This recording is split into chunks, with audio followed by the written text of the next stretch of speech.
Hey everyone, and welcome to Almost Cancelled. I am Peter, that is Connor, and we are going to talk about Arrow Season 5, Episode 19. It's called Dangerous Liaisons. Full spoilers for the episode, as always. Well, first things first.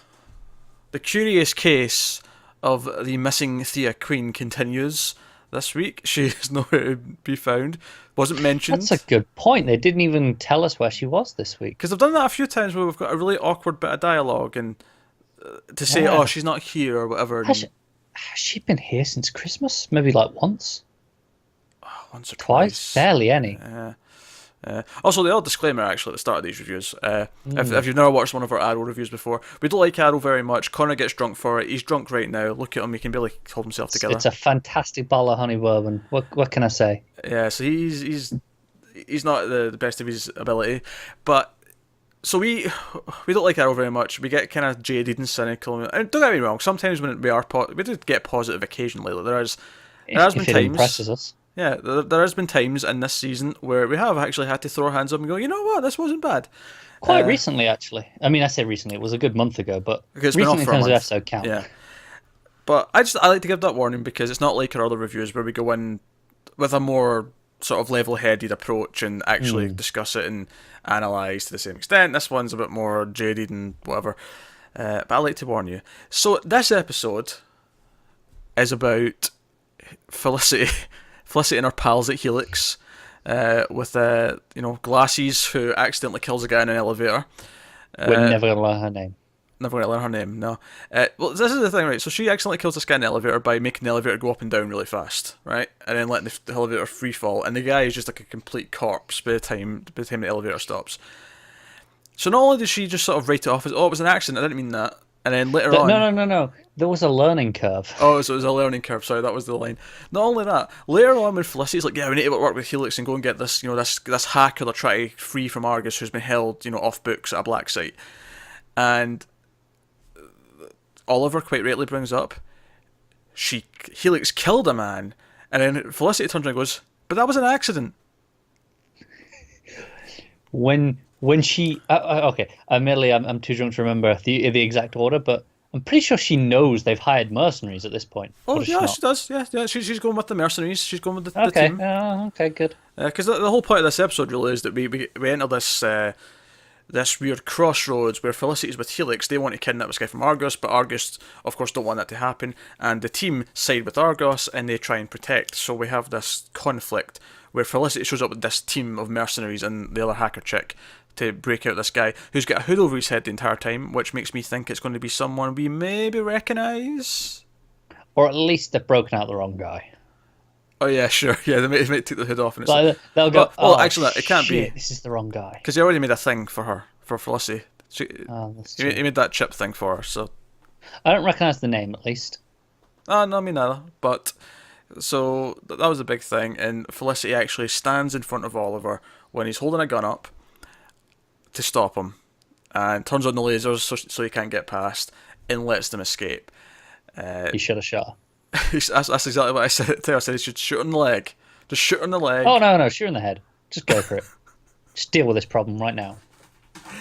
Well, the glorious part about it though is immediately after all this goes down, Felicity goes to the Helix place and they've cleaned out, they've left her alone, they've ditched her. Like it's all dark, there's like one little bit of light where she's standing and the whole place is just deserted. And this live feed comes up of Hacker Chick and says, yeah, you're a liability because your connection with the Green Arrow, so yeah, we're done. So piss off, basically. And she's just basically burned her bridges with the team to work with them, and now they've just burned her bridges with her. So Felicity is presumably She's screwed, and it's great. on her own. It's kind of delightful in a weird way.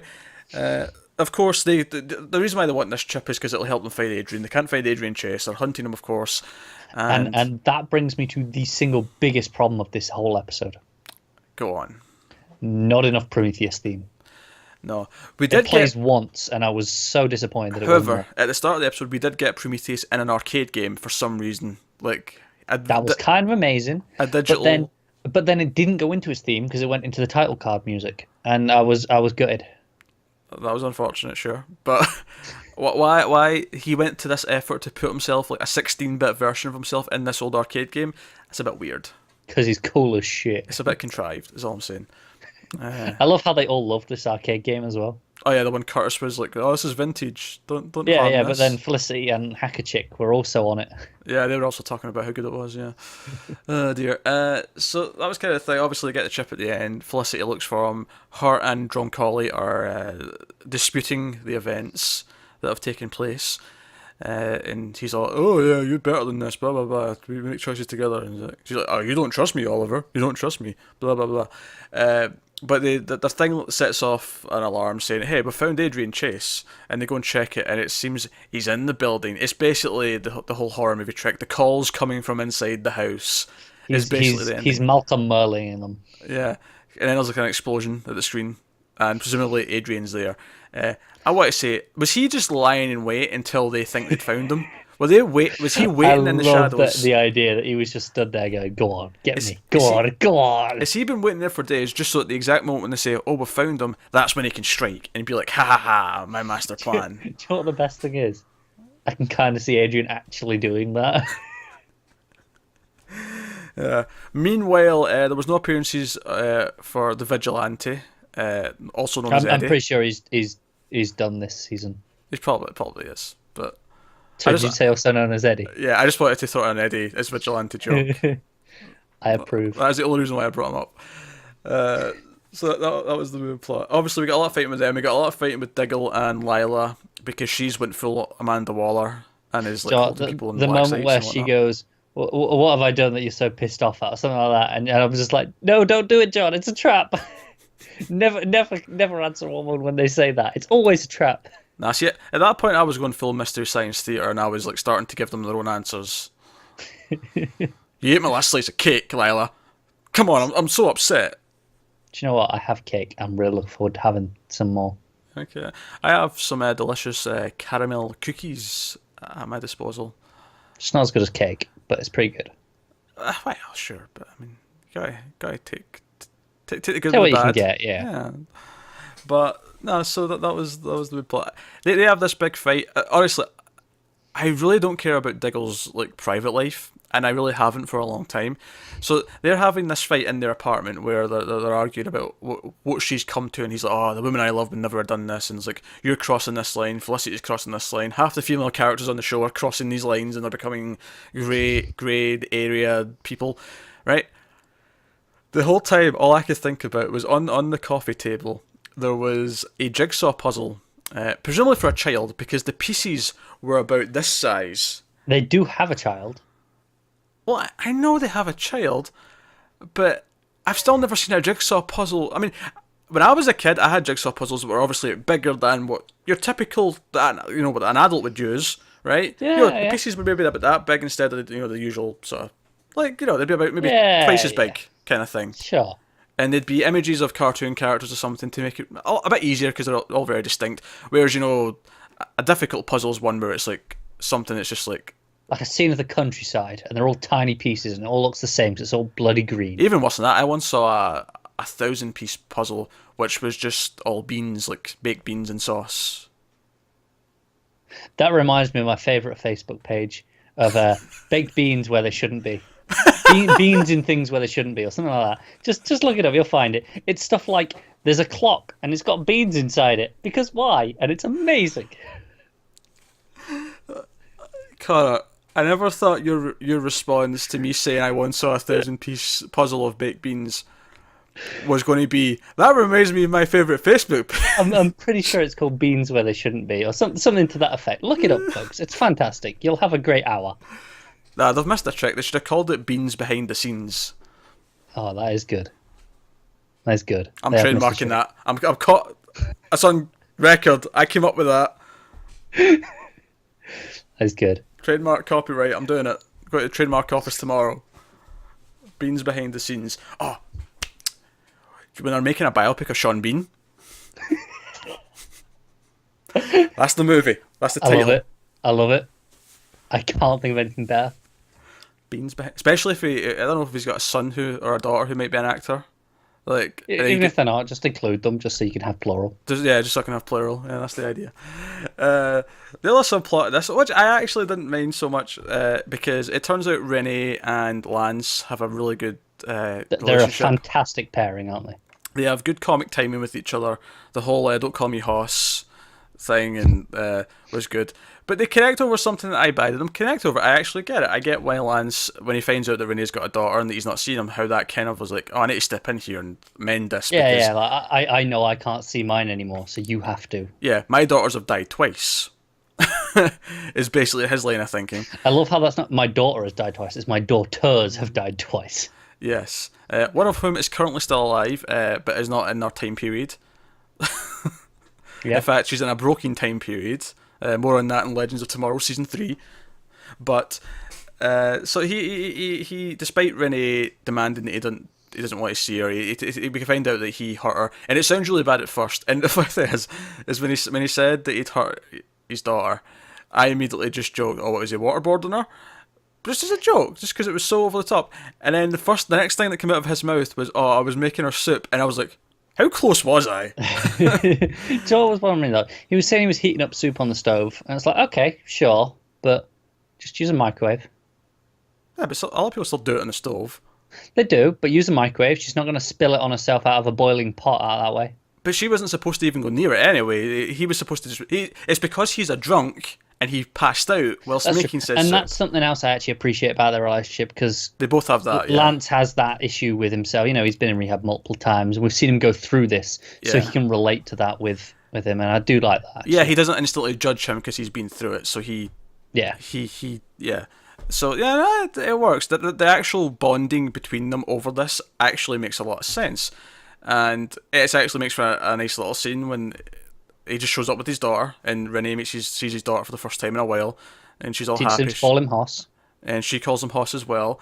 And she's just made the hockey team. She's the goalie at her school, and he's all proud of her. Had to be hockey though, given his hockey mask, didn't it? Well, I think they shared hockey as an interest because they went to games together. They did, yeah. Yeah, so it's not just out of the blue that she randomly likes hockey as well, but this all worked for me. No, me too. Actually, that was made sense. Probably the best part of the episode. Actually, this plot. Honestly, it was because it made sense. I like both characters, and there was nothing about it that felt unnatural, which sometimes a lot of this show does. Like you say, they're bonding over things that make sense for these two to bond about. They have good comic timing. They have a decent relationship in general. This worked for me. And if Renee was like a cop right now, it'd basically just be younger Lance, and like they can see it kind of, and they're both hot-headed to a degree.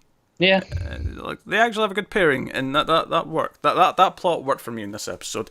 The whole conflict with Argos and stuff felt a little bit forced, just because it was like, we need to have drama and we need to have Lila and Diggle be mad at each other, Felicity and Ollie have to be mad at each other. Connor has chronic hiccups. It's true. Just in case you're thinking he's being rude.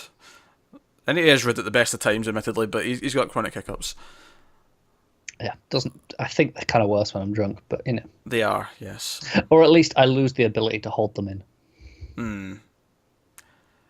So that was kind of it. So Thea's still missing. Oliver's still not wearing the hood and the outfit because he's not earned the right to be Green Arrow again yet. Which I'll be honest, I had forgotten about because it's been a month. And you're always drunk when you watch it. I do. Yes. So he's wearing this. He's essentially got one of Renee's hockey masks, but he's put like black fabric over it. Do you know what? There was some points where I swear he only had one eye available. I was like, is he channeling some Deathstroke? Yeah, because it kept being like a shadow over like one side of his face, and it was proper throwing me off. I was like, why has he only got one eye? Because he's going through this weird thing. He's going to start shouting, "Shadow! Shadow!" Like just. Don't worry, we get into that. We get into that. Dear. So, in terms of like ranking this with the rest of the episodes this season, it was probably middle of the pack, just because the main plot didn't really do much for me, and it had a lot of contrived whenever Diggle has to like give pep talks or talk to Ollie about Felicity, and whenever Felicity and Oliver have to have a conversation about their feelings or about what they mean to each other, and this wasn't quite the romantic side of it this time. This was more shop talk, but it was the same kind of effect where they're talking about, oh, we always trusted each other and you were always there for me and I was, but whenever they start doing that, I just kind of zone out because it just feels so repetitive because they've been doing it for years at this point. Yeah, And pretty much. it feels like they're not bringing anything new at the table. It feels like, oh, we've put them in a situation so it should feel like things have changed, but it just feels like the same bickering or the same whatever, the same debates for the most part. Yeah, definitely. But the subplot worked well, so I have a question. thumbs up there. Have we seen Diggle's kid yet? Since he turned into a boy, Yeah, since they just yes, changed him, have we? yeah, we Can't have once or remember. twice. Yeah. Okay, because things like this, like it feels like okay, you're both off doing stuff. Who's watching the kid? No mention of a babysitter. It feels very irresponsible of them. She owns Argus. Although I say own, she runs Argus. I'm sure she. I could just. Yes, I'm sure. I'm command the sure one of soldier. an Argus soldiers is the best babysitter possible. Maybe. The one who flunked the combat test. Like, you can be the babysitter. Fun job. I think we're done. There you go. That's I, this week's I album. just want to point out some of the effects not great Oh, again. the helicopter. Yeah, the That CGI helicopter looked atrocious. And then these automated turrets, which they hacked into at the Argus black site, they look like something out of like an 80s episode of Doctor Who. It was really. I appreciated they weren't CG because that looked worse. Don't get me wrong, but they had this big bulky body to them, and it felt like something out of a sci-fi And they turned cheesy really movie. awkwardly, didn't they? Yeah, it felt like an old robot, like a robot in an old 80s movie turning. Whenever it turned, it was kind of weird. It was like surely Argus would have up to date tech, like the best of the best. You assume so. I don't know why Argus would have this big bulky thing that can be shot. They'd have something pointing out of a wall, just a little turret that rotated on a little circle instead of a big massive square block. Argus are better than that. There you go. That is this week's Arrow. Let us know what you thought of this episode in the comments below. Like and subscribe and all that stuff. Helps us out a lot. Get us on Twitter at mail_fudge for channel updates. Individual Twitters are on the screen. Obviously, we do not treat the other shows like this. we give them proper discussions. Connor's not drunk. We kind of watch this out of a sense of commitment because we watch all the other DC shows and it's part of the continuity and we feel obligated. So here we are. Because they still do these bloody crossovers where it means I have to watch it. Yes. So there you go. So thanks for watching, guys. That's that from us. Have you got any vanilla?